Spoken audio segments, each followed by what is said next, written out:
হুমায়ুন কবিরকে নিয়ে অধীর রঞ্জন চৌধুরী বলেন, আমার কথা হচ্ছে যে পশ্চিমবঙ্গের মুখ্যমন্ত্রী আপনি নিরপেক্ষ হচ্ছেন না কেন? আপনি হুমায়ুন কবিরকে শোকজ করছেন। হুমায়ুন কবির যার বিরুদ্ধে হয়েছে তার বিরুদ্ধে আপনি কি করেছেন বলুন? হুমায়ুন কবির যদি হুমায়ুন মুখার্জি হতো, হুমায়ুন ব্যানার্জি হতো, তাহলে তো আপনি করতেন না। আপনারা করছেন কেন?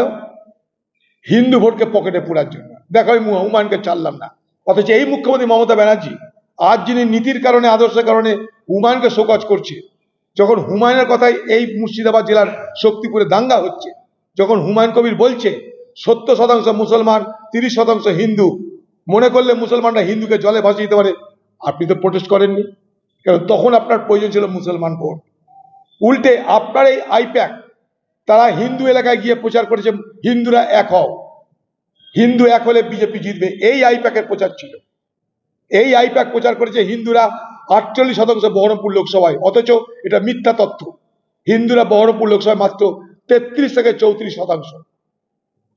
সেদিন তো আপনি হুমায়ুন কবিরের এই মন্তব্যের প্রতিবাদ করেননি, যখন বলেছিল 70% মুসলমান মনে করলে 30% হিন্দুকে মেরে গঙ্গা জলে ভাসিয়ে দিতে পারে।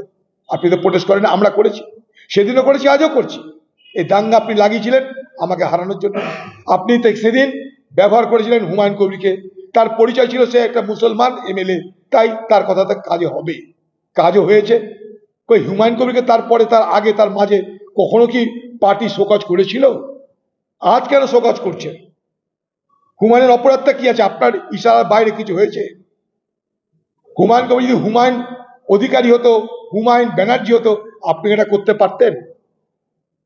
আপনি হুমায়ুনকে শোকজ করে আপনি বুঝাতে চাইছেন আমি মুসলমান পরোয়া করি না, হিন্দু ভাই আমাকে ভুল বুঝে না, আমি মুসলমানদের খুশি করার রাজনীতি করি না, হিন্দুরা আমাকে ভুল বুঝে না। ওই দেখো হুমায়ুন কবিরকে আমি শোকজ করলাম। হুমায়ুন কবিরকে শোকজ করার আগে মুখ্যমন্ত্রী মমতা ব্যানার্জি নিরপেক্ষ হয়ে যার বিরুদ্ধে হুমায়ুন কবির বলেছে তার বিরুদ্ধে কি করেছেন আপনি? প্রথম প্রশ্ন আমার, চালাকি করছেন কেন? আপনি চালাকি করছেন কেন? এই হুমায়ুন কবিরকে আপনারা ব্যবহার করেছেন, এই হুমায়ুন কবিরকে আপনারা বড়ে তৈরি করেছেন, তাকে দিয়ে সাম্প্রদায়িক বিভাজন রাজনীতি করেছেন।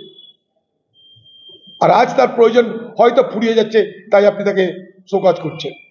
এই কথার পরিপ্রেক্ষিতে হুমায়ুন কবির বলেন, অধীরবাবুকে আমি আশ্বস্ত করছি, হুমায়ুন কবিরকে শোকজ করেছে তৃণমূল কংগ্রেসের অ্যাসেম্বলির ডিসিপ্লিনারি কমিটির তরফ থেকে। সেই শোকজ নিয়ে আমি কিছু বিচলিত নই, এবং সেটা নিয়ে আমি রাজনীতির একটা অঙ্গ।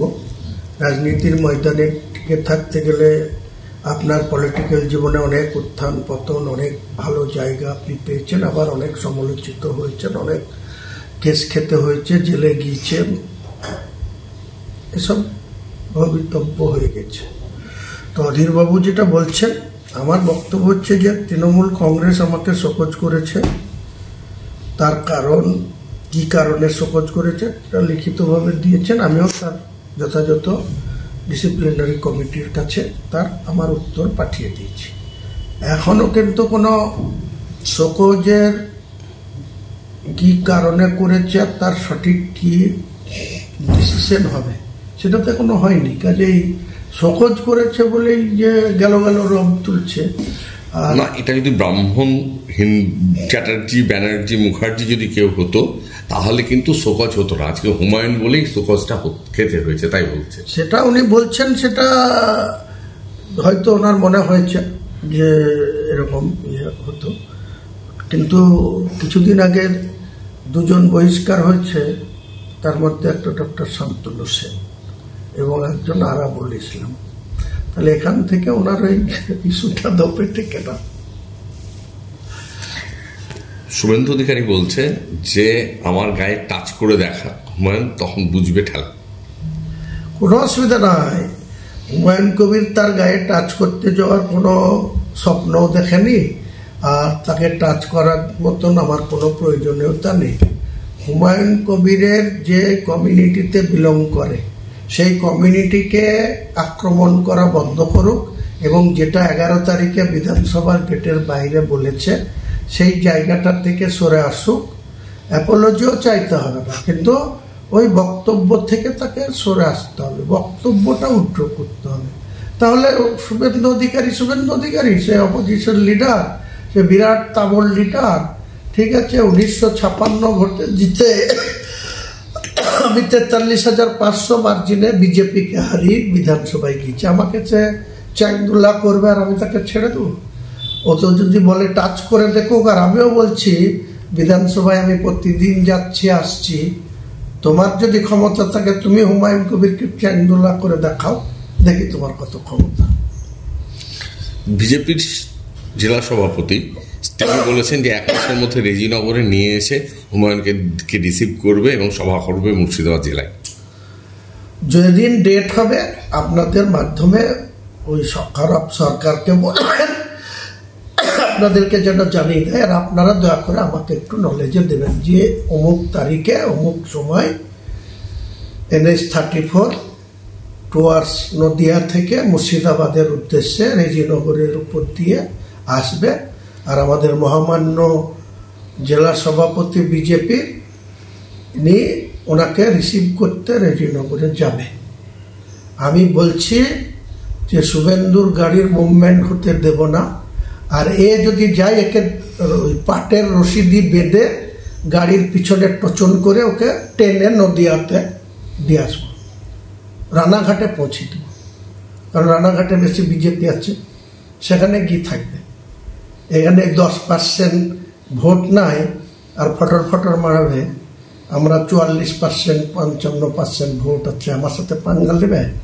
দড়িতে করে রশিতে বাঁধবো, বেঁধে গাড়ির পিছনে টোচন করে আমি নিজে ড্রাইভিং সিটে বসে দিয়ে চলে আসবো রানাঘাটে। অজিত চৌধুরী আজকে আর একটা কথা বলছেন, সেটা হচ্ছে যে শুভেন্দু আপনি যখন বলেছিলেন যে যখন 30 এবং 70 দলের, তখনই উচিত ছিল হচ্ছে হুমায়ুনকে থামানোর জন্য শোকজ করা, তখন না করে তখন ভোট বৈতরণী পার হওয়ার জন্য তাকে তখন শোকজ করেনি, কিন্তু 1 তারিখে সন্ধ্যা 6:30 বলেছি, আর 2 তারিখে শক্তিপুর পিএসএ 126/24 ডেটেড 2/5/24 আমার বিরুদ্ধে নন ভ্যালুয়েবল সেকশনে কেস করে দিয়েছে মমতা ব্যানার্জির পুলিশ, শক্তিপুর থানার ওসি। কি বলছেন উনি? আবল তাবল কথা বলছেন গেজা করে। আমাকে শোকজ করার থেকেও আমার বেশি করেছে, আমার ওই কথা বলার জন্য আমার বিরুদ্ধে নন ভ্যালুয়েবল সেকশনে কেস করে দিয়েছে। শোকজের আগেও আমাকে করেছিল, আবার করেছে। শোকজ করে নাই আমাকে যা করবে, কিন্তু শোকজের থেকে বড় বাবা করেছে আমার বিরুদ্ধে। আমি কোনো ক্রিমিনাল অ্যাক্টিভিটি না করে শুধুমাত্র মাইকে তারা বলে গেল, যোগী আদিত্যনাথজি বলল মুসলিম কমিউনিটিকে উল্টো করে টাঙিয়ে সিধা করব, সাতপিড়া দাঙ্গা করা ভুলে যাবে। তার কাউন্টার বলতে গিয়ে ভারতবর্ষের প্রধানমন্ত্রী 7 বার আক্রমণ করেছে, আসামের মুখ্যমন্ত্রী হেমন্ত বিশ্ব শর্মা 4 বার আক্রমণ করেছে, এই শুভেন্দু অধিকারী আক্রমণ করেছে। তৎকালীন অমিত শাহ ডেপুটি ছিল নীতিশ প্রামাণিক, তিনি বড়ুয়াতে এসে ভরতপুরে এসে আমার বাপ 14 পুরুষ পার করে দিয়েছে। তাদের বিরুদ্ধে কি ব্যবস্থা নিয়েছে? তখন অজিত চৌধুরী ভোট কন্টেস্ট করছে, তখন কেন বলেনি যে হুমায়ুনকে এইভাবে আক্রমণ করা হচ্ছে কেন? এখন খুব দরদ লেগেছে হুমায়ুন কবিরের জন্য। Bureau report, Durnibar Bangla.